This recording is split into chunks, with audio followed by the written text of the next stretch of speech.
మంచిదండి. ఇప్పుడు వచ్చిన మొదటి మీ అందరికీ ప్రభు యేసుక్రీస్తు వారి నామమున శుభాకాంక్షలు తెలియజేసుకుంటున్నాం.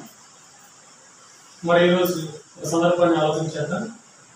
ప్రార్థన యొక్క ప్రాముఖ్యత లేక ప్రార్థన యొక్క ప్రాధాన్యత. మరి ఈరోజు సమాజంలో మరి ఎక్కువగా ప్రార్థన గురించి మనకి వినిపిస్తూ ఉంటుంది. కానీ లోకంలో ఉన్న వాళ్ళు మనల్ని ఏమంటారు తెలుసా? మీరు ప్రార్థనకి వెళ్ళారా అంటారు, అంతేగాని వాక్యం విన్నారా అంటారా? అందరూ. అంటే ప్రార్థన అనేది ప్రపంచవ్యాప్తంగా అందరి నోటిలో నానే ఒక పదం. మీరు ఒకవేళ చర్చికి వెళ్ళారా అనేవాడికి తక్కువ. ఏమంటే ఈరోజు మీరు ప్రార్థనకి వెళ్ళలేదా? ఈరోజు మీరు ప్రార్థన చేయలేదా? ఏమన్నా ఎక్కడ మీటింగ్కి పెట్టారనుకోండి, ఏమంటారు? మీటింగ్కి వెళ్ళారా అనుకోండి, మీరు ప్రార్థనకి వెళ్ళారా? అంటే ప్రార్థన అనే పదం ఈరోజు మన నోటే కాదు, ప్రపంచంలో అందరి నోట వినబడే పదం ప్రార్థన. మరి ఈరోజు మరి సమాజంలో చూస్తే ఎన్నో ప్రార్థనలు, వ్యక్తిగత ప్రార్థనలు, కుటుంబ ప్రార్థనలు, సంఘ ప్రార్థనలు. మరి కొన్ని సంఘాలు అయితే మరి 24 గంటలు ప్రార్థన అవసరాలకు ఒక వ్యక్తిని కేటాయిస్తారు. అంటే ఖచ్చితంగా మనం ఎప్పుడు ఫోన్ చేసిన ఆ వ్యక్తి ఖచ్చితంగా మన కోసం ఏం చేస్తారంటే ప్రార్థన చేస్తారు. అంటే ఎప్పుడు 24 గంటలు కూడా అందుబాటులో ఉంటారు. కాబట్టి మరి ప్రార్థన కూడికి, అంటే ఆ కూడికి మొత్తం కూడా దేనికి సంబంధించిన అంటే ప్రార్థనకు సంబంధించింది. చూడండి, కొన్ని సందర్భాల్లో మరి ఎక్కువగా మరి సంఘానికి వెళ్ళి ప్రార్థన చేస్తారు. అది 2 గంటలైనా 3 గంటలైనా. అంటే ప్రార్థన యొక్క అవసరత ఈరోజు సమాజంలో ఎంతో ఉంది. కానీ వాక్యమే కాదు, బైబిల్లో ఎక్కువగా ప్రార్థన యొక్క అవసరత ఉంది. ఈరోజు మనం వాక్యం వింటున్నాం వెళ్ళిపోతున్నాం కాదు, వాక్యానికి పునాదే ఈ ప్రార్థన. ఎవరికి పునాది లేదనుకోండి, మనం ఎంత వాక్యం విన్నా ఉపయోగం లేదు. అంటే ప్రార్థన మీద మనందరం కూడా నిలబడాలి. అందుకే చూడండి, వాక్యానికి ముందు ప్రార్థన, వాక్యానికి తర్వాత ప్రార్థన, ముగింపు ప్రార్థన. ఏమంటే ఎప్పుడైనా మరి సంఘం ప్రార్థనతోనే సంఘ కార్యక్రమాలన్నీ కూడా మొదలవుతాయి. అది కూటమి ఉన్నాయి, ఏమో లేకపోతే పబ్లిక్ మీటింగ్ అవనుంది, లేకపోతే గృహకుడికి అవనుంది. ఏదైనా సరే ప్రారంభం మనం దేంతో చేస్తాం? ప్రార్థనతో చేస్తాం. ప్రారంభ ప్రార్థన అంటారు, ఏమో ముగింపు ప్రార్థన అంటారు. అంటే మధ్యలో ఎన్నో ప్రార్థనలు ఉంటాయి. అంటే ప్రారంభ ప్రార్థన, ముగింపు ప్రార్థన, ఈ రెండే కాదు, ఈ రెండింటికి మధ్యలో ఎన్నో ప్రార్థనలు. ఏమో మొదటి వర్తమానానికి వెళ్లే ముందు ప్రార్థన, అయిపోయిన తర్వాత ప్రార్థన, ఏమో కానుకలకు ముందు ప్రార్థన, కానుకల తర్వాత ప్రార్థన. ఇవన్నీ చూస్తే మరి సంఘంలో ప్రార్థన అనేది చాలా ప్రాముఖ్యమైనది. అసలు ఈ ప్రార్థన ఎలా చేయాలి, అసలు దీనికి ఎందుకు ఇంత ప్రాముఖ్యత ఇవ్వాలి? ఏమన్నా మనకి కేవలం వాక్యం విని వెళ్ళిపోవడం కాదు. ఏమన్నా ప్రార్థన ఉంటేనే వాక్యం ఫలించింది, ప్రార్థన లేకపోతే వాక్యం ఫలించదు. అందుకే యేసుక్రీస్తు వారి ప్రారంభ దినాలలో, ఆయన సేవ చేసే దినాలలోనే శిష్యులకి ఒక ప్రార్థన చెప్తున్నారు. మత్తయి సువార్త 6వ అధ్యాయము 5, 6, 7 వచనాలు. ఈరోజు ఈ 3 వచనాలు మనం ధ్యానం చేద్దామండి. మత్తయి సువార్త 6వ అధ్యాయము 5, 6, 7 వచనాలు. మరియు మీరు ప్రార్థన చేయనప్పుడు వేషధారుల వలె ఉండవద్దు, మనుషులకు కనపడవలెనని సమాజ మందిరములోను వీధుల మూలలోను నిలిచి ప్రార్థన చేయటం వారికి ఇష్టము. వారు తమ ఫలము పొంది ఉన్నారని నిశ్చయముగా మీతో చెప్పుతున్నాను. చాలండి. కాబట్టి ప్రార్థన అనగానే ఒక సహవాసం. కాబట్టి ప్రార్థన అంటే దేవుడితో మాట్లాడటం. ప్రార్థన అంటే మనకు ధైర్యం ఇచ్చేది. కాబట్టి మనం బాధలో ఉన్నప్పుడు మరి ప్రార్థన చేసుకుంటే కాబట్టి కొద్దిగా రిలీఫ్ అనేది ఉంటుంది. మీరు గమనించండి, మనకి ఏదో ఒక బాధ కలిగింది, కాబట్టి ఏదో ఒక దుఃఖం కలిగింది, కాబట్టి ఏదో ఒక నష్టపోయాం. మీరు ఖచ్చితంగా ఏం చేయాలంటే మరి వాక్యం చదివితే మీకు అంత రిలీఫ్ ఉండదేమో, కానీ ఖచ్చితంగా ప్రార్థన చేసుకుంటే కొంత రిలీఫ్ అనేది ఉంటుంది. అలాగే దేవుడు ప్రారంభంలో నేర్పిస్తున్నాడు. ఏమన్నా 5వ అధ్యాయంలో యేసుక్రీస్తు వారి సువార్త ప్రారంభమైంది. 6వ అధ్యాయంలో పైన ధర్మం గురించి మనం మాట్లాడుకున్నాం. ఎవరు మొదటి 4 వచనాలు ధర్మం గురించి మనం మాట్లాడుకున్నాం. ఇక్కడ చూస్తే ప్రార్థన గురించి 3 వచనాల్లో చెప్తున్నాడు. ఏమంటున్నాడు, మరియు మీరు ప్రార్థన చేయనప్పుడు వేషధారుల వలె ఉండవద్దు. అంటే ప్రార్థన చేసేటప్పుడు మనం ఎలా ఉండగలిగితే వేషధారణ వలె ఉండవద్దు. కాబట్టి చాలా మంది ఏం చేస్తుంటారంటే వేషధారణమైన ప్రార్థన. ఇక్కడ ఏమంటున్నాడు, మనుషులకు కనపడాలని. కాబట్టి కొంతమంది చూడండి, సంఘంలో మనుషులకు కనపడాలని ఎక్కువగా ప్రార్థన వాళ్ళే చేస్తారు. కాబట్టి ఎప్పుడు చూసినా ఒక వ్యక్తి ప్రార్థన చేస్తాడు. ఎందుకంటే మరి ఫోటోలో పడాలని, ఎవరు మరి వీడియోలో పడాలని చెప్పి, లేకపోతే సంఘంలో గుర్తింపు రావాలని చెప్పి, ఎవరు లేకపోతే తానే గొప్పవాడు అయిపోవాలని చెప్పి. ఈరోజు చూడండి, ఎక్కడ సంఘంలో ప్రార్థన చేసిన ఒక వ్యక్తే ఉంటాడు. ఎందుకంటే ఈ వ్యక్తి యొక్క తలంపు ఏంటంటే మనుషులకు కనపడాలి. ఎవరంటే ఇతర ప్రార్థన ఎలా చేస్తారంటే మనుషులకు కనబడే ప్రార్థన. ఒకవేళ మనుషులు ఎవరు లేదనుకోండి, ఆ వ్యక్తి ప్రార్థన చేయడం కొన్ని సందర్భాలు ఎవరు ఎక్కువ మంది వస్తే ఆ వ్యక్తి ముందుకు వెళ్ళి ప్రార్థన చేస్తారు. ఎందుకంటే ఈ వ్యక్తి యొక్క ఆలోచన ఏంటంటే మనుషులకు కనపడాలి. కాబట్టి ఏ పైన ఉన్నాడంటే వేషధారుల వల్లే ఉండవద్దు. కాబట్టి వేషధారుల వల్లే ఉండకూడదు మెయిన్. అంటే ఇదంతా కూడా వేషధారణ. కాబట్టి ముఖ్యంగా ఈ 3 వచనాలలో దేవుడు ముఖ్యంగా రెండు ప్రాముఖ్యమైన విషయాలు చెప్తున్నాడు. ఇక్కడ ఏమంటున్నాడంటే మీరు అంటున్నాడు. కాబట్టి అంటే సంఘానికి చెప్తున్నాడు. అక్కడ మీరు అంటే సంఘం, లేకపోతే ఒక కుటుంబం. అంటే 2-3 ఎక్కడైతే ఉంటారో అక్కడ కూడా మీరు అంటారు. నీవు అనే పదం ఒక్కలో ఉన్నప్పుడే వాడే పదం. అంటే ఇక్కడ ముఖ్యంగా ఇద్దరికి చెప్తున్నాడు ఈ విషయాన్ని. సంఘానికి చెప్తున్నాడు, ఒక వ్యక్తికి చెప్తున్నాడు. ముఖ్యంగా సంఘానికి ఏం చెప్తున్నాడు, ఒక సంఘం అనుకోండి, కుటుంబం అనుకోండి. కాబట్టి మీరు అనే పదాన్ని దగ్గర ఒక సంఘం పెట్టుకోండి, లేదా ఒక కుటుంబాన్ని పెట్టుకోండి. అంటే ఒక కుటుంబం కానీ ఒక సంఘం కానీ ప్రార్థన చేసేటప్పుడు ఎలా ఉండాలంటే వేషధారుల వలె ఉండకూడదు. అంటే మనం ప్రార్థన ఎలా ఉండాలి, వేషధారణ ప్రార్థన కాదు. చూడండి, కొంతమంది ప్రార్థన చేస్తే మరి ఎందుకు చేస్తున్నాడో అర్థం కాదు. మరి ప్రారంభం ఎక్కడో మొదలు పెడతారు, ముగింపు వచ్చే వాటికి దాని తలాతోక ఉండదంటారు. అంటే ఏ విషయం మీద చేస్తున్నాడో అర్థం కాదు, ఒక క్లారిటీ అనేది ఉండదు. అది వేషధారణ. అంటే హృదయం నుంచి వచ్చే ప్రార్థన కాదు, అది పైపైన వచ్చేది. అంటే ఏదో చేయాలి, ఏదో మనుషులకు కనపడాలి, కాబట్టి ఏదో మరి మనుషుల దృష్టిలో గొప్పవాడు అవ్వాలి అని చేసే ప్రార్థన. ఇంకా వీళ్ళు ఏం చేస్తారంటే వివిధ మూలల్లోనూ నిలిచి ప్రార్థన చేయటం వారికి ఇష్టము. అంటే వీళ్ళకి ఎలాగంటే నెంబర్ 1 మనుషులకు కనపడాలి, అంటే మనిషికి కనిపించే ప్రార్థన చేస్తారు. తర్వాత ఏం చేస్తారంటే వీధుల మూలల, అంటే మరి ఎక్కువగా జనం ఉండేది అక్కడ వీధుల్లోని, రోడ్ల మీద ఎక్కువగా జనాలు ఉంటారు. అంటే వీళ్ళు ప్రార్థన చేసేటప్పుడు అందరూ చూడాలి, ఏమంటే అందరూ చూడాలి, అందరూ గమనించాలి. అంటే వీరికి ఇష్టము. వాక్యంలో ఏమని వ్రాయబడిందంటే వారికి ఇష్టము. అంటే ఇది దేవుడికి ఇష్టం కాదు, కాబట్టి వీళ్ళకి మాత్రమే ఇష్టం. వీళ్ళు ఎలా ప్రార్థన చేస్తారంటే మనుషుల మరి మెప్పు కోసం. కాబట్టి మరి జనాభా ఎక్కడుంటే అక్కడ ఎక్కువగా ప్రార్థన చేయడానికి వీళ్ళు ఇష్టపడతారు. అంటే వీళ్ళకి అది ఇష్టం అన్నమాట. అందుకే దేవుడు రాయించాడు వారికే ఇష్టం. ఏమంటే వీళ్ళకి ప్రార్థన మీద సరైన అవగాహన లేదు. అసలు ప్రార్థన ఎందుకు చేయాలో తెలియదు, ప్రార్థన ఎలా చేయాలో తెలియదు, ప్రార్థన ఎందుకోసం చేయాలో తెలియదు. కాబట్టి ప్రార్థన సంఘానికి ఒక ప్రార్థన చేయాలి, వ్యక్తిగతంగా మన ప్రార్థన వేరు, సంఘ ప్రార్థన వేరు. ఇదంతా కూడా సంఘానికి చెప్తున్నాడు దేవుడు, ఒక కుటుంబానికి కానీ ఒక సంఘానికి కానీ. అంటే కుటుంబం కూడా ప్రార్థన ఎలా చేయాలంటే వేషధారులుగా చేయకూడదు.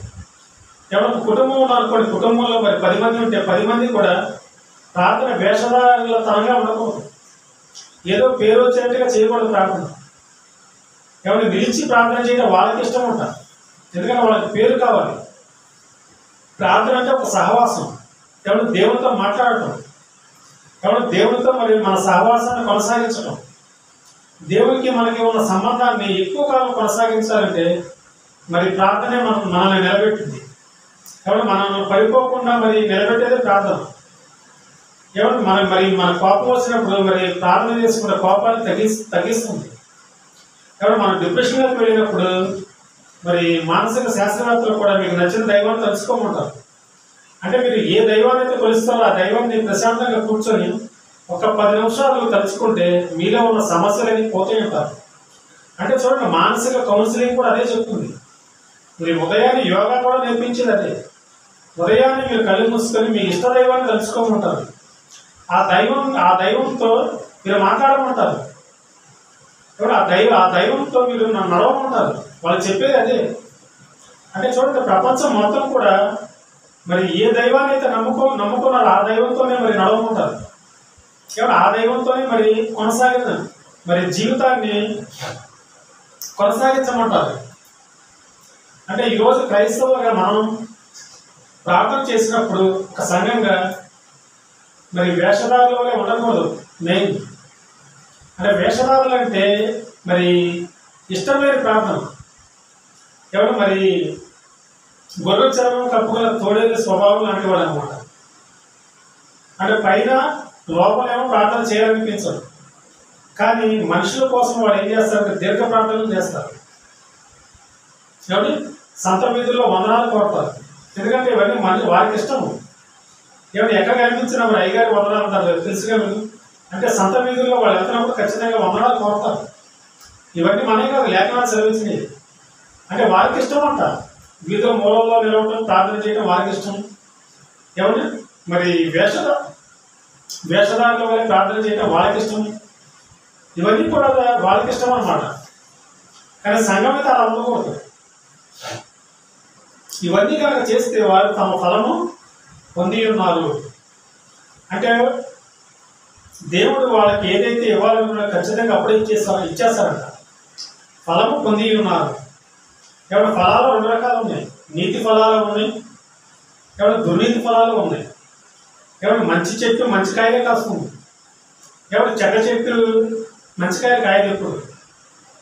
చెడ్డ చెట్టు మంచి ఫలాలు ఫలితాలు చూసారా? సో అది జీవితంలో జరగదు.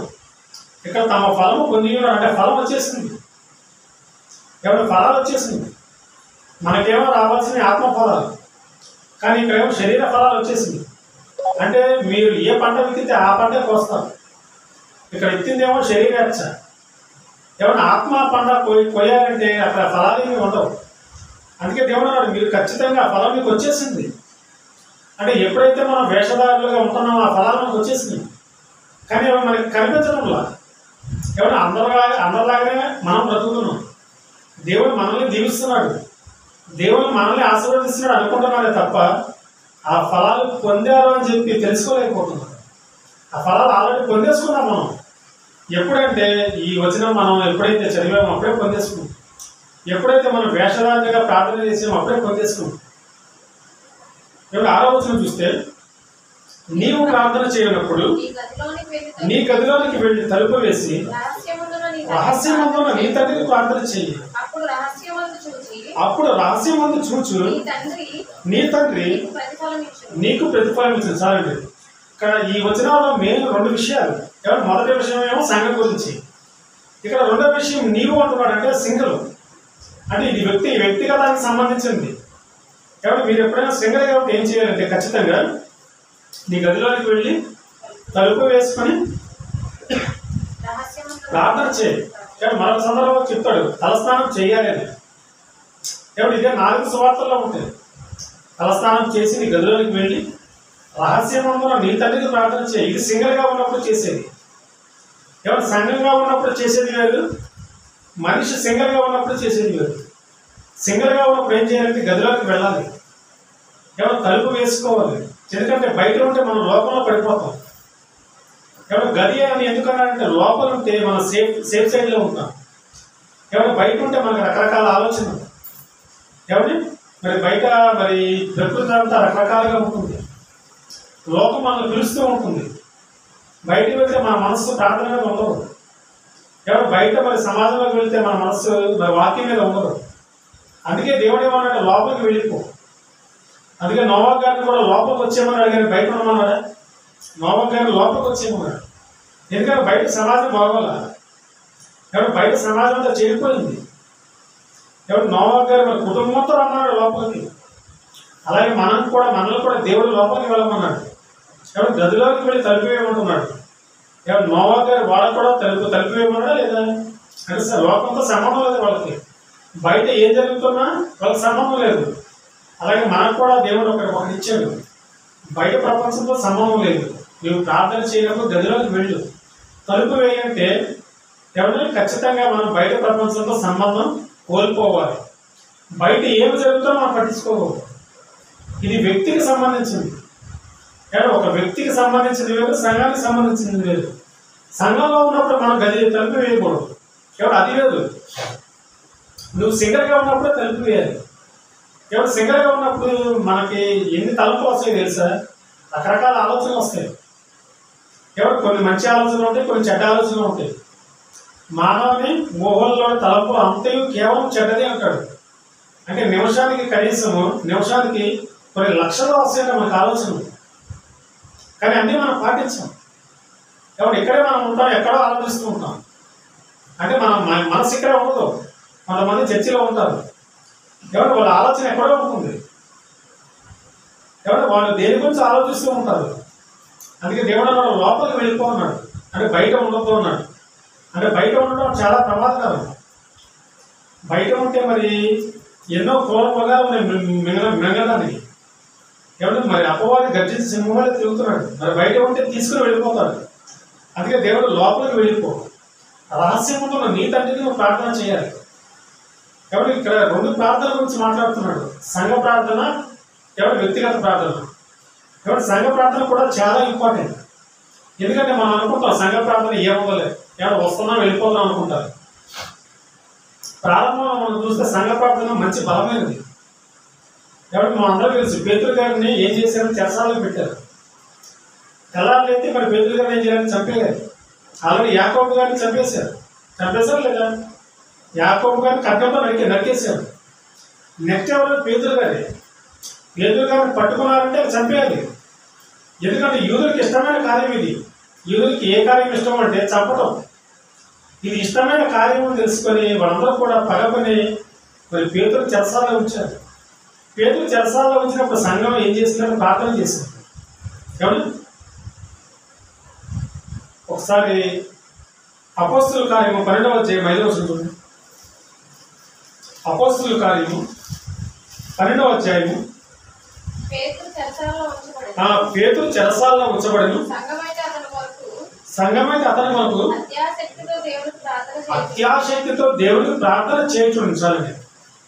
సంఘంలో ఒక వ్యక్తికి ఒక సమస్య వచ్చింది. అప్పుడు ఏం చేయాలంటే సంఘం మొత్తం కూడా ప్రార్థన చేయాలి.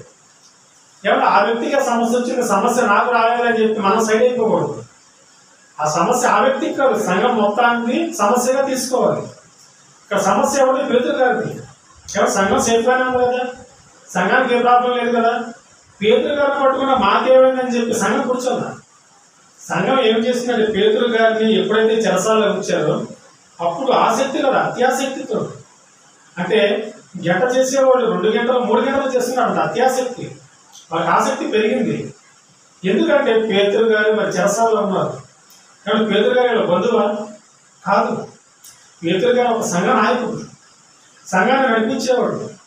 చూడండి, సంఘ నాయకుడికి ఒక ప్రాబ్లం వస్తే ఆ ప్రాబ్లంలో మరి సంఘం అంతా కూడా తోడై ఉండాలి. అత్యాసక్తితో ప్రార్థన చేశారు. అప్పుడు ఆ ప్రార్థన దేవుడు విన్నాడు. విని పేతురు గారిని మరి మీ అందరూ తెలుసు బయటికి తీసుకువచ్చాడు. అంటే సంఘ ప్రార్థన బలమైనది. కానీ వ్యక్తిగత ప్రార్థన బలహీనమైందని చెప్పట్లా, వ్యక్తిగత ప్రార్థన కూడా బలమైనదే. అయితే ఇక్కడ 2 ప్రార్థనల గురించి చెప్తున్నాడు. సంఘ ప్రార్థన బలమైనది. అంటే పేతురుని చనిపోయే స్థితికి వెళ్ళిపోయాడు. రోమా గవర్నమెంట్ అంటే మరి మామూలు గవర్నమెంట్ కాదు, ఎక్కడికి మరి క్రైస్తవులను హింసించే గవర్నమెంట్. మరి అటువంటి గవర్నమెంట్లో మరి చెరసాలకు వెళ్ళారంటే బయటికి రావడం కష్టం. ఆ రోజుల్లో చనిపోవడమే. కాబట్టి సిలువ ఎక్కిన వాడు తిరిగి వచ్చే నానుడి ఆ రోజుల్లో లేదు. సిలువ ఎక్కారంటే చనిపోవడమే. అలాగే చెరసాలలోకి వెళ్ళారంటే వాళ్ళ పరిస్థితి ఏంటో తెలుసా? చివరికి మరణించి రావడమే. ఆ రోజులు అంత భయంకరంగా ఉండే చెరసాలలో విడుదలయ్యేవాళ్ళు చాలా తక్కువ, 1% 2% ఉంటుంది. పేతురు గారిని చంపాలని పెట్టారు, కానీ దూత వచ్చేసింది. అంటే దూత రావడానికి ముందు వీళ్ళు అందరూ ఏం చేశారంటే ప్రార్థన చేశారు. సంఘం అత్యాసక్తితో ప్రార్థన చేసినప్పుడు అప్పుడు దేవుడు వాళ్ళ ప్రార్థనలు విని దూతను పంపించి పేతురు గారికి ఏ హాని లేకుండా ఎలా వెళ్ళాడో అలాగే వచ్చాడు. చూడండి, సంఘ ప్రార్థన చాలా బలమైనది. అందుకే ఈ ప్రార్థన ఎలా చేయాలి? వేషధారంగా చేయకూడదు. ఏమైనా మనుషులకు కనపడాలని చేయకూడదు. వీళ్ళందరూ ఎలా చేశారంటే ఏక మనస్సు ఏకాత్మతో చేశారు. ఏమైనా అత్యాశక్తితో చేశారంట వాళ్ళు. అంటే ఒక వ్యక్తి సమస్యలో ఉన్నప్పుడు సంఘం చేయాల్సిన మొట్టమొదటి పని ప్రార్థన చేయాలి. ఆ వ్యక్తి ఎవరైనా సరే, మన బంధువైనా బంధువు కాకపోయినా ఖచ్చితంగా ఏం చేయాలంటే ప్రార్థన చేయాలి. తర్వాత మీకు తెలుసు అపోస్తులైన పౌలు గారు. కాబట్టి పౌలు గారు మరి ప్రయాణాన్ని పంపించే ముందు సంఘం ఏం చేస్తుందో తెలుసు? అంత్యోక్య సంఘం ప్రార్థన చేసి పంపించింది. 13వ అధ్యాయము,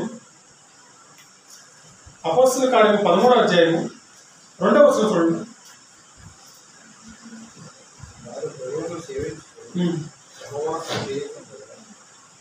పరిశుద్ధాత్మ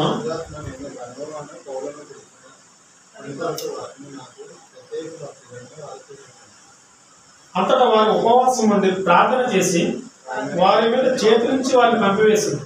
మొదటి వచనంలో చూస్తే మనకు అంత్యోక్యలో ఉన్న సంఘములో, అంటే ఇదంతా కూడా సంఘము ప్రార్థన చేసి పంపించింది. ఎవరిని? పౌలును బర్నబాను. అంటే చూడండి సంఘ ప్రార్థన ఎంత ఇంపార్టెంట్. అంటే ఆ రోజు మరి ప్రార్థన చేసి పంపించబట్టి ఈరోజు మరి చరిత్రలో పౌలు బర్నబా గొప్పవాళ్ళు అయ్యారు. అంటే సంఘం సమిష్టిగా ప్రార్థన చేయాలి, వేషధారులుగా ప్రార్థన చేయకూడదు. కాబట్టి వేషధారులుగా ప్రార్థన చేస్తే ఆ సంఘం పతనం అయిపోయింది ఎప్పుడుగా. అంటే చూడండి ప్రారంభంలో ఉన్న సంఘాలు అన్నీ కూడా సమిష్టిగా ప్రార్థన చేసింది. ఏమంటే ఒక వ్యక్తి కోసం ప్రార్థన చేసింది, అంటే సంఘం నిలబడటం కోసం. అంటే అది సంఘ ప్రార్థన. అంటే సంఘం ఎప్పుడు కూడా ఏ వ్యక్తి అయినా ఆపదలో ఉన్న వ్యక్తికి బాగోపోయిన ఆ వ్యక్తి గురించి ఏం చేయాలంటే ప్రార్థన చేయాలి. కాబట్టి కొన్ని సందర్భాలు చెప్తారు పౌలు గారు. మరి ఎవరన్నా రోగిగా ఉంటే అతను ఏం చేయాలంటే నూనె రాసి అతని వల్ల ప్రార్థన చేయమని చెప్తారు. పౌలు గారి పత్రికలు ఎన్నో చెప్తారు ప్రార్థన గురించి ఎన్నో ఉన్నాయి. ఎందుకంటే విశ్వాస సహితంగా ఉంటే ఆ ప్రార్థన ఏం చేసేది ఆ రోగిని లేపుతుంది. అంటే నువ్వు అవిశ్వాసంగా చేయకూడదు, వేషధారణగా చేయకూడదు, నీకేదో పేరు వచ్చిందని ప్రార్థన చేయకూడదు. అదే మత్తయి సువార్త 6:5 చెప్పేది. ఎలా ఉండాలి? వేషధారుల వల్ల ఉండకూడదు. ప్రార్థన చేసేటప్పుడు విశ్వాస సహితమైన ప్రార్థన రోగిని లేపింది. కాబట్టి పౌలు గారు ఎన్నో సందర్భాల్లో మోకాలు వేసుకుని ప్రార్థన చేస్తారు. కొన్ని సందర్భాల్లో నదీ తీరానికి వెళ్ళి మోకాళ్ళు ప్రార్థన చేస్తారు. ఏమిటి ఎందుకు చేయాలి అంటే ప్రార్థన అంత గొప్పది. నేను నిలబడి ప్రార్థన చేయకూడదంటే సిచ్యువేషన్ ప్రకారం మనం చేయాలి. కాబట్టి మోకాళ్ళ ప్రార్థన కూడా మనకి చాలా బలమైనది. పౌలు గారు చేశాడు. ఏమైనా ఇసుకలో చేశాడు, ఏమైనా గృహాల్లో చేశాడు ప్రార్థన. అంటే ప్రార్థన యొక్క ప్రాధాన్యత అంత ఉంటుంది. మనమేమనుకుంటాం, నేను ప్రార్థనకి వెళ్తున్నాం వస్తున్నాం అనుకుంటాం, కానీ దాని యొక్క ప్రాధాన్యతను మనం గుర్తించలేకపోతుంది. చూడండి సంఘం ప్రార్థన చేస్తే వాళ్ళందరూ కూడా తిరిగి వచ్చారు సేఫ్గా. పేతురు గారు మరి సేఫ్గా తిరిగి వచ్చారని సంఘం ప్రార్థన చేసింది. కాబట్టి మరి సంఘ ప్రార్థన మరి చాలా బలమైనది. అలాగే వ్యక్తిగత ప్రార్థన కూడా. నీవు ప్రార్థన చేయనప్పుడు గదిలోనికి వెళ్ళి రహస్యముగా నీ తండ్రికి ప్రార్థన చేయము. అప్పుడు రహస్యముగా చూసి నీ తండ్రి నీకు ప్రతిఫలం ఇచ్చు. కాబట్టి పైన ఫలాలు సంఘానికి కూడా ఫలాలు ఇస్తాడు, అలాగే వ్యక్తికి కూడా ఫలాలు ఇస్తాడు. గమనించారా? ఆయన సంఘానికి కూడా ఇచ్చాడు ఫలాలు లేదా? ఇచ్చాడు. అంటే సంఘ ఫలాలు. వ్యక్తికి కూడా ఫలాలు ఇచ్చాడు. ఈ వ్యక్తిగత ఫలాలు అంటే ఇవి నీకు సంబంధించిన ఫలాలు, కానీ సంఘానికి సంబంధించిన ఫలాలు వేరేగా ఉంటాయి. అవి సంఘ ఫలాలు. అవి సంఘం ఎదుగుదలలో ఉపయోగపడతాయి. ఇది నీ వ్యక్తిగత విషయంలో ఉపయోగపడతాయి. అలాగే ఇక్కడ సంఘం దగ్గర కుటుంబాన్ని కూడా మనం తీసుకోవాలి. కుటుంబం కూడా ఒక సంఘం కిందకే వస్తుంది. ఎందుకంటే మీరు అంటే ఎక్కువ మంది ఉన్నారు. కానీ కుటుంబ ప్రార్థన కూడా ఫలాలు వస్తాయి. అలాగే వ్యక్తిగత ప్రార్థన కూడా ఫలాలు వస్తాయి. అందుకే 20 100 ఏమైనా 30 ఫలించమన్నాడు. అవన్నీ కూడా ఫలాలే. అంటే నీ తలాంతు ఎంత ఉందో అంత తలాంతు ఫలించాలి. నీకు 20 అయితే 20 ఫలించు, కానీ 30 అయితే 30, 40 అయితే 40, కాబట్టి 70 అయితే 70, 100 అయితే 100. ఆ ఫలాలు ఏం చేయాలంటే రావాలి. ఫలాలు దేవుడు ఎప్పటికప్పుడు ఇచ్చేస్తాడు. నిశ్చయంగా ఫలాలు మీరు పొందేశారు అంటున్నాడు. పైన సంఘం కానీ ఎవరు మనం కానీ వీళ్ళిద్దరూ కూడా ఖచ్చితంగా ఏం చేయాలంటే ఎప్పుడు కూడా వారికి ఇష్టంగా ప్రార్థన చేయగలరు. వారికి ఇష్టమైన ప్రార్థన చేయకూడదు. ఎవరు వీధిలో పోవాలని నిల్చుండటం, ఎవరు వ్యక్తిగత ప్రయోజనాల కోసం మనుషులకు కనబడే ప్రార్థన ఎప్పుడు మనం చేయకూడదు. కొంతమంది చూడండి, జనాలు ఎక్కువైతే ప్రార్థన ఎక్కువ చేస్తారు. ఎవరు నిజం జనాలు తక్కువైతే ప్రార్థన నడవగలగాలి. ఎందుకంటే కొంతమంది జనాలు బట్టి ప్రార్థన నడుస్తుంది. 100 మంది వస్తే ప్రార్థన అలా ఉంటుంది. అదే 10 మంది కూర్చుంటే నేను చేయని ప్రార్థన వేరే వాళ్ళకి ఇచ్చేస్తాను. ఎందుకంటే వీళ్ళు మనుషులు కనపడాలి. ఇదేంటంటే వేషధారణ. ఎవరు 100 మంది ఉంటే స్వరం మారింది, గంభీరంగా ఉంటుంది. ఎవరికి మనుషులు తక్కువ వాళ్ళకు స్వరం ఎలా ఉంటుందో తెలుసా? పేరుగా ఉంటుంది. అంటే అక్కడ స్వరం లేదు. అంటే చూడండి, ప్రార్థన యొక్క పవర్ తగ్గిందంటారు వాళ్ళకి. వీళ్ళందరూ ఏంటంటే మనుషులకు కనపడే ప్రార్థన. ఎవరు చివరిగా ఏడవచ్చు చూసారు. మరియు మీరు ప్రార్థన చేయనప్పుడు అన్య జనుల వలె వ్యర్థమైన మాటలు వచింపవద్దు. విస్తరించి మాట్లాడటం వలన తమ మనవి వినబడిన తలంచుతున్నారు. సార్ ఫైనల్ గా దేవుడు ఒక డెసిషన్ ఇస్తున్నాడు. మీరైతే ప్రార్థన చేయనప్పుడు అన్ని జనుల వలె వ్యర్థమైన మాటలు పలకవద్దు. ఎవరు మన ప్రార్థనలో ఏం రాకూడదు అంటే వ్యర్థమైన మాటలు, విస్తారమైన మాటలు కూడా రాకూడదు. ఎందుకు విస్తారమైన మాటలు రాకూడదు అంటే బుద్ధిహీనులు మాట్లాడుతున్నారు విస్తారమైన మాటలు. ప్రసంగి గ్రంథం 10:14 చూడండి. ప్రసంగి గ్రంథము 10వ అధ్యాయం 14 మనం చూస్తే ఇక్కడ ఏమన్నాడు? విస్తరించి అసలు మాట్లాడుతున్నాడు. కానీ ఎవరు విస్తరించి మాట్లాడతారు కదా?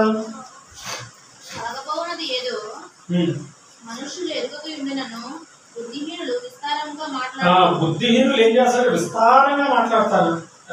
అంటే విస్తారంగా మాట్లాడేది ఎవరంటే బుద్ధిహీనులు. ఇక్కడ ఏమంటున్నాడు? విస్తరించి మాట్లాడటం వల్ల తమ మనవి వినపడవల్ల. అంటే విస్తరించి మనం మాట్లాడకూడదు. ప్రసంగి గ్రంథంలో ఏమంటే విస్తారంగా వాళ్ళు మాట్లాడతారు. వాళ్ళు ఎవరంటే బుద్ధిహీనులు. ఎవరు ప్రార్థన చేసినప్పుడు మనం ఏదనగా అదే కాదు. అలాగే అన్ని జనుల వల్ల వ్యర్థమైన మాటలు మనం విస్తారంగా మాట్లాడకూడదు. ఎవరు అన్ని జనులు అంటే తెలియక మాట్లాడతారు. వాళ్ళు మనం తెలిసి మాట్లాడకూడదు. ఎవరు మనం ప్రార్థన చేసేటప్పుడు ఏది పడితే అది అడగకూడదు. ముందు నా రాజ్యాన్ని, నా నీతిని వెతకండి, అప్పుడు అవన్నీ మీకు ఇస్తానంటున్నాడు దేవుడు. అంటే మనం ప్రార్థన చేయనప్పుడు ఏది అడగాలో ఏది అడగకూడదో తెలుసుకోవాలి. విస్తరించి మాట్లాడుకోకూడదు. అన్ని జనుల వల్లే. ఎవరు ఈరోజు మరి ప్రార్థన దేనికోసం చేస్తున్నారు? మన అవసరాల కోసం. ఏమన్నా మరి ఇల్లు లేకపోతే ప్రార్థన, ఏమన్నా ఇంట్లో టీవీ లేకపోతే ప్రార్థన, ఎవరు ప్రతిదానికి ఈరోజు ప్రార్థనతో ముడిపడి ఉంది. చూడండి, ఈరోజు ప్రార్థన ఎందుకు పెట్టించుకున్నామంటే మా గృహంలో ఒక సమస్య తెలియదు కాబట్టి ప్రార్థన. ఎవరు సమస్య తెలియకపోతే ప్రార్థన పెట్టించాలంటే పెట్టించరు. ఆ సమస్య తెలియదు కాబట్టి ప్రార్థన, మళ్ళీ దానికి ఒక సాక్ష్యం. చూడండి, వీడు కూడా అన్ని జనుల వల్ల విస్తరించి మాట్లాడుతున్నాను. దేవుడు ప్రార్థన ఎలా పెట్టించమంటే మనుషులకు ఇష్టమైనట్లు కాదు, నీకు ఇష్టమైనట్లుగా ప్రార్థన పెట్టించమంటే. ఈరోజు చూడండి, మనం జరిగే గొప్ప కార్యాలు కూడా ప్రార్థన పెట్టిస్తుంది. ఎవరు విస్తరించి మాట్లాడుతున్నాం, అన్ని జనుల వల్లే మాట్లాడుతున్నాం, వ్యర్థమైన మాటలు. ఇదంతా చూడు, ప్రార్థనకి లింక్ పెడుతున్నాం. అన్ని జనుల వల్లే వ్యర్థమైన మాటలు. ఎవరు యేసుక్రీస్తు వాడు ఏకాంతంగా ప్రార్థన చేశాడు. మీరు మత్తయి సువార్తలో చదువుకుంటే యేసుక్రీస్తు వారు ఈ కొండ దగ్గరికి వెళ్ళి ఎలా ప్రార్థన చేశాడు? ఏకాంతంగా. మనకు కూడా అదే చెప్తున్నాడు, మీరు గదిలోకి వెళ్ళి రహస్యంగా ప్రార్థన చేయాలన్నాడు. అంటే ఆయన ఒకటి చేసి మనకు కూడా నేర్పించట్లా. ఆయన ఏమో ఒకటి చేసి మనకు కూడా నేర్పిస్తే మనం తప్పు, ఆయన తప్పు అంటాం. కానీ ఆయన కూడా చూడండి, ఒలీవల కొండకి వెళ్ళి ఏకాంత ప్రార్థన, రాత్రంతా ప్రార్థన, పగలల్లా దేవాలయంలో బోధ. దేవాలయంలో కూడా ప్రార్థన చేశాడు ఆయన. అది సంఘ ప్రార్థన. కాబట్టి రాత్రిలో చేసే ప్రార్థన వ్యక్తిగత ప్రార్థన.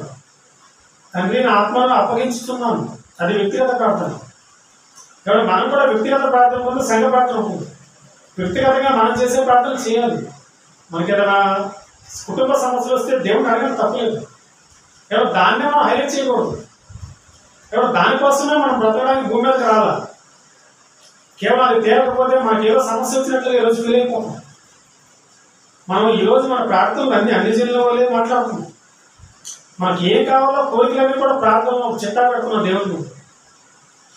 ఎవరు విస్తారంగా పెడుతున్నాం ఒక చిట్టా. ఎవరు ఈరోజు మరి మనిషి ఏ కోరిక తీరని మనిషి ప్రపంచంలో ఎవరు లేరు. మీరు ముసలోడిని చనిపోయే వాళ్ళని కూడా అడగండి, మీకు ఏ కోరిక తీరలేదంటే వాళ్ళకి కూడా కోరికలు ఉంటాయి.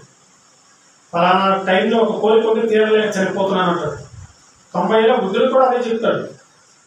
అంటే కోరిక లేని మనిషి, లేకపోతే సమస్యలు లేని మనిషి ఈ ప్రపంచంలో ఎవరూ లేరు. అన్ని తీరి 100% పరిపూర్ణమైన మనిషి లేదు. అంటే ఉన్న దాంట్లో తృప్తిగా బ్రతకమన్నాడు దేవుడు. కానీ ఈరోజు మనం లేని దానికోసం ఆరాటపడుతున్నాం. అందుకే దేవుడు అన్ని జనుల వల్లే వ్యర్థంగా మాట్లాడకూడదు. కాబట్టి చివరిగా యోహాను సువార్త 17:19 చూడండి. యోహాను సువార్త చివరిగా 17 అధ్యాయం.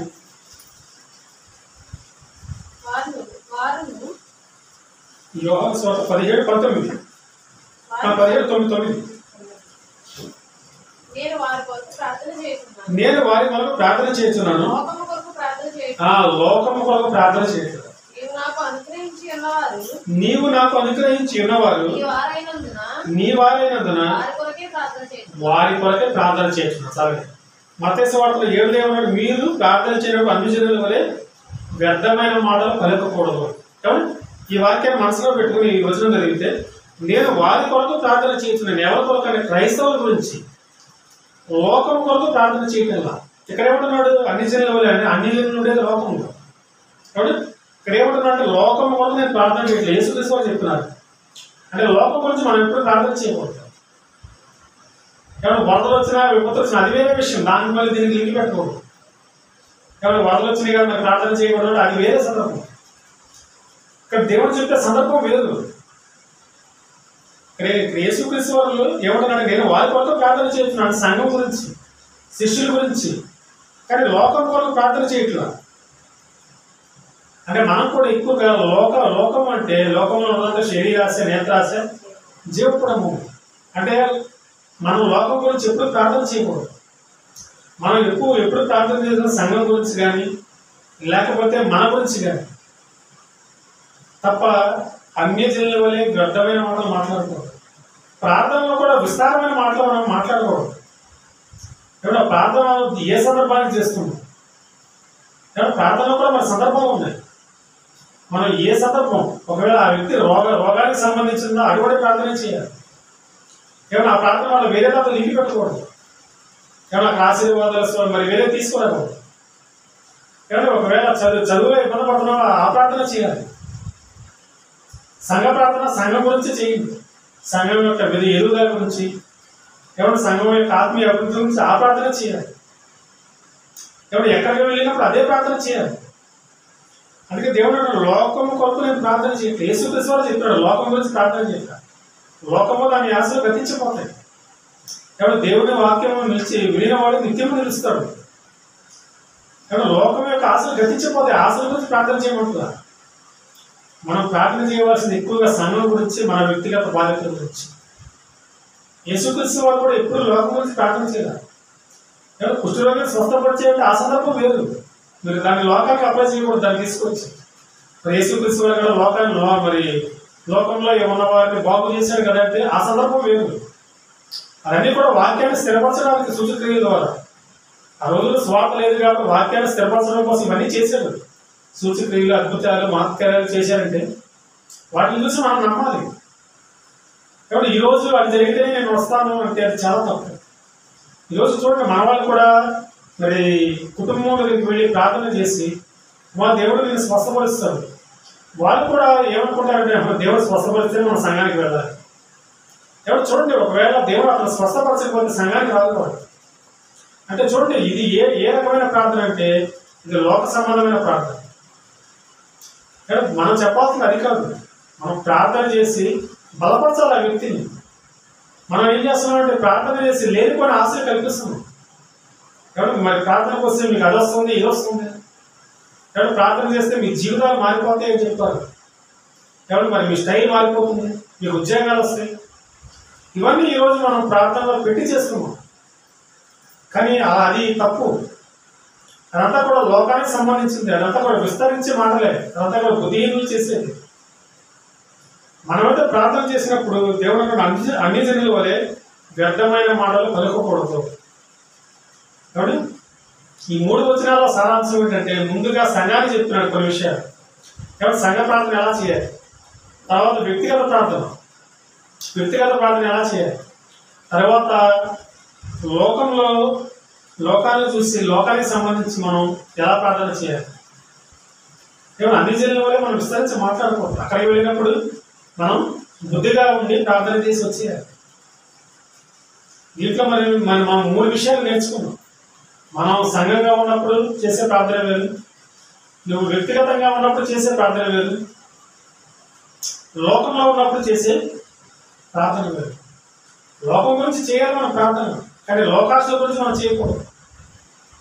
ఈరోజు లోకాశల గురించి ఎక్కువ ప్రార్థన చేస్తున్నారు. లోకంలో ఉన్న వాళ్ళు మనం తీసుకురావాలి ప్రార్థన దగ్గరికి, అలా చేయడం ప్రార్థన. అంతేగాని వాళ్ళకి లేనిపోయిన ఆశ కల్పించి వాళ్ళకి తీరా ప్రార్థన వచ్చిన తర్వాత అవి జరగకపోతే తీరా వెళ్ళిపోయే పరిస్థితి.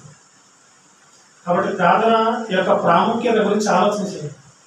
ఈ ప్రాముఖ్యత మనందరికీ కూడా ఉండాలి. ఉంటేనే మనం వ్యక్తిగతంగా ఎదుగుతాం. లేకపోతే ఏ సందర్భంలో ఏ ప్రార్థన చేయాలో అర్థం కాదు. కాబట్టి సంఘ ప్రార్థన బలమైనది. కాబట్టి మీరందరూ కూడా ఇంటికాడ ఉన్నప్పుడు సంఘం గురించి కూడా ప్రార్థన చేయాలి. అలాగే మీ వ్యక్తిగత విషయాల గురించి కూడా ప్రార్థన చేయాలి. అలాగే మీ కుటుంబం గురించి కూడా ప్రార్థన చేయాలి. అలాగే లోకం గురించి కూడా ప్రార్థన చేయాలి. ఇటువంటి ప్రార్థన అంటే లోకం మారాలి అనే ప్రార్థన, అంతేగాని లోకం యొక్క ఆశలు కల్పించే ప్రార్థన చేయకూడదు. ఇక దేవుడు చెప్తున్నాడు, లోకం గురించి ప్రార్థన చేయట్లా, శిష్యుల గురించి ప్రార్థన చేస్తున్నా, సంఘం గురించి ప్రార్థన చేస్తున్నా. చూడండి, యేసుక్రీస్తు వారు ఎక్కడ కూడా లోకం గురించి ఎక్కడ ప్రార్థన చేయాలి. ఆయన ప్రార్థన కఠినంగా ఉండేది. ఆయన ఒలీవ కొండ దగ్గర ప్రార్థన అయినా సరే, సంఘ ప్రార్థన అయినా సరే, ఆయన ప్రార్థన కఠినంగా ఉండేది. అందుకే ఆయన మొహమాటం లేని వ్యక్తి. కాబట్టి ప్రార్థన యొక్క ప్రాముఖ్యత చాలా ఉంది. కానీ మనం ఏంటంటే తెలుసుకోలేకపోతాం. ప్రార్థన అంటే దేవుడితో సహవాసం, కానీ దేవుడితో మాట్లాడటం. మన కుటుంబ సభ్యులతో ఎలాగైతే మనం మాట్లాడతామో దేవుడితో కూడా మనం మాట్లాడతాం. దేవుడు ఎవరంటే వాక్యమే. ఏమంటే వాక్యం మన దగ్గరే ఉంది. దేవుడు ఎక్కడ ఉన్నాడు? మన దగ్గరే ఉన్నాడు. వాక్యమే దేవుడు, అంటే బైబిల్ దేవుడే ఉంది. అంటే వాక్యం మనం చదువుతున్నామంటే దేవుడితో మనం మాట్లాడుతున్నట్లు, దేవుడితో ముఖాముఖిగా మాట్లాడుతున్నట్లు. నువ్వు మాట్లాడితే దేవుడు నీకు ప్రతిఫలం ఇస్తానన్నాడు. ఇస్తానో లేదా? ఇస్తానన్నాడు. నువ్వు ప్రార్థన చేసి నువ్వు దేవుడిని అడుగు, నీకేం కావాలో అవన్నీ కూడా నీకు ఇస్తాడు. ఏమన్నా మనకు కావాల్సిన ప్రతిదాన్ని ఇస్తున్నాడు. మనం అడగాల్సిన పని లేదు. వర్షాలు ఇస్తున్నాడు, ఏమైనా ఋతువులు ఇస్తున్నాడు, అన్నిట్లు ఇస్తున్నాడు. మనం ఆయన పనిలోకి వెళ్ళాల్సినంత అవసరం మనకు లేదు. మనం చేయాల్సింది ప్రార్థన చేయాలి. కాబట్టి ఆలోచించండి, వ్యక్తిగతంగా ప్రార్థన చేయాలి, సంఘ ప్రార్థన చేయాలి, కుటుంబ ప్రార్థన చేయాలి. కాబట్టి ప్రార్థన యొక్క ప్రాముఖ్యతను మనం మర్చిపోకూడదు. మరి కొద్ది విషయాలు మీ హృదయాలు ఫలించాలని చిన్న ప్రార్థనతో మొదటి మనం ముగించుకున్నాను. మమ్మల్ని వ్యక్తిగా ప్రేమించిన మాట్లాడుతుంది. మరి ఇప్పటివరకు ప్రార్థన యొక్క ప్రాధాన్యత గురించి మాట్లాడుతున్నట్టు మరి విన్నవాక్యాన్ని మా హృదయంలో ఫలింపజేయండి. మరి మాలో ఏమన్నా లోపాలను తీసివేసి, మరి మేము ఎక్కడన్నా బలహీనంగా ఉంటే మరి తండ్రి ప్రార్థన ద్వారా బలపడటానికి సహాయం చేయాలని వ్యక్తిగత ప్రార్థన, కుటుంబ ప్రార్థన, సంఘ ప్రార్థన మత్తయి సువార్త 6వ అధ్యాయం 5, 6, 7 వచనాలు తండ్రి నేను అప్పటివరకు మేము ధ్యానం చేశాను. ఈ 3 విషయాలు కూడా తండ్రి నేను మా ఆత్మీయ జీవితానికి ఉపయోగపడడానికి, దాని ద్వారా మేము అనేక విషయాలు నేర్చుకోవడానికి, బలపడడానికి సహాయం చేయాలి. అప్పుడు వచ్చిన ప్రతి బిడ్డను జ్ఞాపకం చేసుకోండి. ఎప్పటికీ ఏ వస్తుందో తీర్చండి. సంఘం గురించి ప్రార్థన చేస్తున్నాం తండ్రి. సంఘానికి కోసం ప్రతి కుటుంబాన్ని దీవించండి. ఎప్పటికీ వస్తుంది ఆర్థిక పరంగా ఉంటే సమస్యలు తీసివేయండి. అనారోగ్యపరంగా ఉంటే వాళ్ళు కూడా ముఖ్య స్వస్థపరచండి. అలాగే తండ్రి చదువుకునే వాళ్ళకు తోడేయండి, పని చేసే వాళ్ళకి తోడేయండి తండ్రి. ప్రతి విధమైన పనుల్లో మీరు తోడేయండి, నడిపించగలండి. అలాగే తండ్రి అందించేంత వరకు తోడేయండి, నడిపించగలండి. అతను తీసుకురామని అడిగి పెట్టుకుని సమర్పిస్తున్నాను తండ్రి.